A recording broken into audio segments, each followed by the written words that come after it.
Hello everyone and welcome back to my channel. आज मैं आपके लिए कुछ ऐसे छोटे छोटे से टिप्स लेकर के आई हूँ जिसे अपना करके मैंने अपने किचन को हाइजेनिक तो बनाया ही, साथ ही साथ फंक्शनल भी बनाया। तो वीडियो में सारी चीज़ों को कवर करना तो मुश्किल होता, क्योंकि वीडियो काफ़ी ज़्यादा लंबा हो जाता। तो मैंने छोटी छोटी चीज़ों को आज कवर किया है और उम्मीद करती हूँ कि ये आपके लिए उपयोगी भी साबित होगा। तो चलिए फिर देखते हैं कि वो कौन से छोटे छोटे से टिप्स हैं जिसे अपना करके मैं अपने किचन को हाइजेनिक रखती हूँ और साथ के साथ फंक्शनल भी रखती हूँ। जैसे आज मैंने कुछ ये हरी सब्जियाँ वगैरह खरीद करके लाई हैं, तो इन्हें मैं सबसे पहले धो करके अलग करके रख दूँगी। आजकल के टाइम में आपको पता ही है कि ये वायरस वगैरह की वजह से बहुत सारी चीज़ें जो हैं हमें प्रिकॉशंस बहुत सारी ढेर सारी लेनी पड़ती हैं। तो सब्जियों को धोने के बाद सबसे पहले अपने हाथों को अच्छे से हैंड वॉश से धो लेना चाहिए, और मैं भी यही करती हूँ और लगभग 2-2.5 साल से मैं इसको बिल्कुल रूटीन वे में फॉलो करती हूँ। क्योंकि सब्जियां वगैरह जब भी हम लेकर के आते हैं तो उस पर कितने सारे लोगों के हाथ लगे होते हैं हमें पता नहीं। और अब ये डिनर के बाद किचन का हाल कुछ इस तरह से होता है। हमारा ही नहीं, मुझे लगता है हम सबका ऐसा ही हाल होता होगा। तो सबसे पहले काम करते हुए मैं बड़े बर्तन उनको खाली करके धो लेती हूँ। उसके बाद डिनर के बाद जो प्लेट्स वगैरह होती हैं, तवा होता है, उनको भी मैं अच्छे तरीके से क्लीन कर लेती हूँ। पहले मैं इन सब चीज़ों के लिए अपने हाउस हेल्प पे डिपेंडेंट रहती थी, लेकिन धीरे धीरे मैंने अपने आप को चेंज किया और अब मैं ये सारे छोटे मोटे काम खुद ही करती हूँ, जिसकी वजह से मुझे अपने आप में ही एक सेटिस्फैक्शन मिलता है और साथ ही साथ मेरा कोई भी काम कभी भी लेट नहीं होता है और मेरा किचन भी बिल्कुल क्लीन और हाइजेनिक बना रहता है। बर्तनों को धोने के बाद साथ के साथ सिंक को भी क्लीन करना बहुत ज़रूरी होता है, तो मैं यहाँ सिंक भी क्लीन कर लेती हूँ। और अगर आपका सिंक क्लीन है तो पूरा किचन भी क्लीन है। उसमें ये छोटा सा जो वाइपर है ना, ये बहुत अच्छा रोल अदा करता है। तो इस वाइपर से मैं अच्छी तरीके से जो भी पानी वगैरह आसपास फैला है उसे मैं क्लीन कर लेती हूँ। और सिंक को अच्छे से क्लीन कर लेना, ऐसा लगता है जैसे कि सारा किचन एक बार में साफ हो गया है। और इसको हैंगर बना करके मैंने इस गैस के पाइपलाइन के ऊपर रख दिया है। उसके बाद मैं यहाँ पे यूज़ कर रही हूँ ये हर्बल क्लीनर।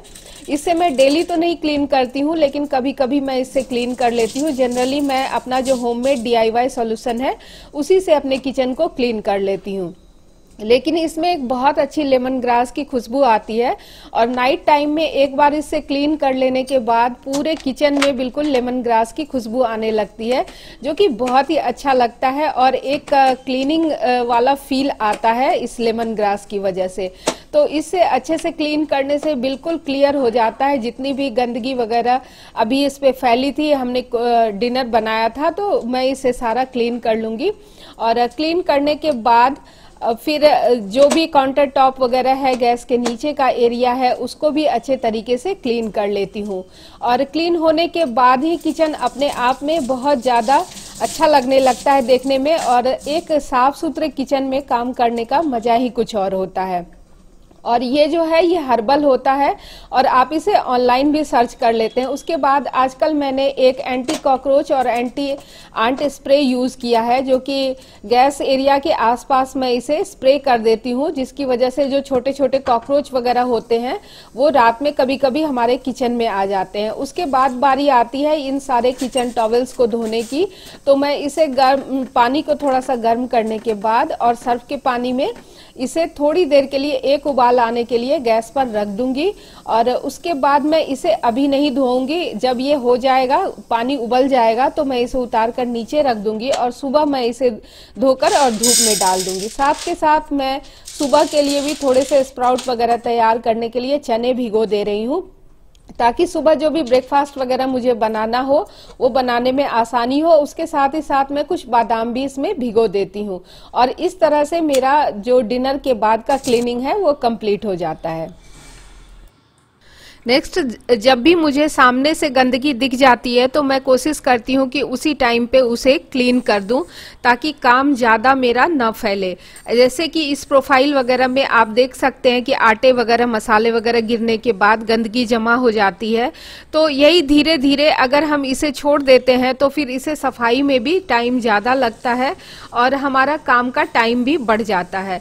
तो हाथ के हाथ इसे क्लीन कर लेने से कैबिनेट तो साफ हो ही जाता है और और एक साथ हमारे ऊपर ढेरों काम नहीं आते हैं। तो छोटे छोटे एरिया के रूप में मैं इसे क्लीन कर लेती हूँ और इस तरह से एक माइक्रोफाइबर लेकर के और थोड़ा सा जो मेरा DIY क्लीनर है जिसमें कुछ नहीं होता, बस सिंपल पानी और लिक्विड डिश मिला देती हूँ और साथ में मैं थोड़ा सा उसमें विनेगर मिक्स कर देती हूँ और उसे यूज करके कैबिनेट का एक दो एरिया क्लीन करते रहती हूँ, जिसकी वजह से कि किचन कैबिनेट्स बिल्कुल साफ सुथरे दिखते हैं और एक साथ मुझे बहुत सारे इस तरह से क्लीनिंग करने की ज़रूरत नहीं होती है।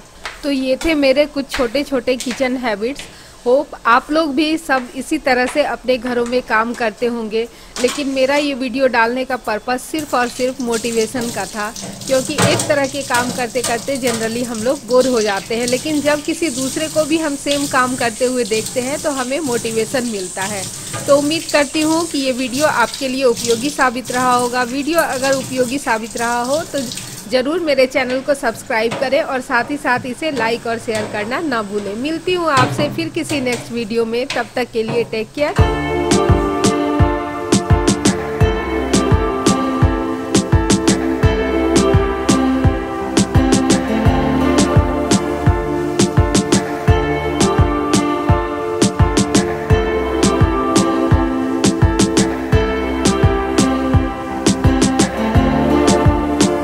And bye bye.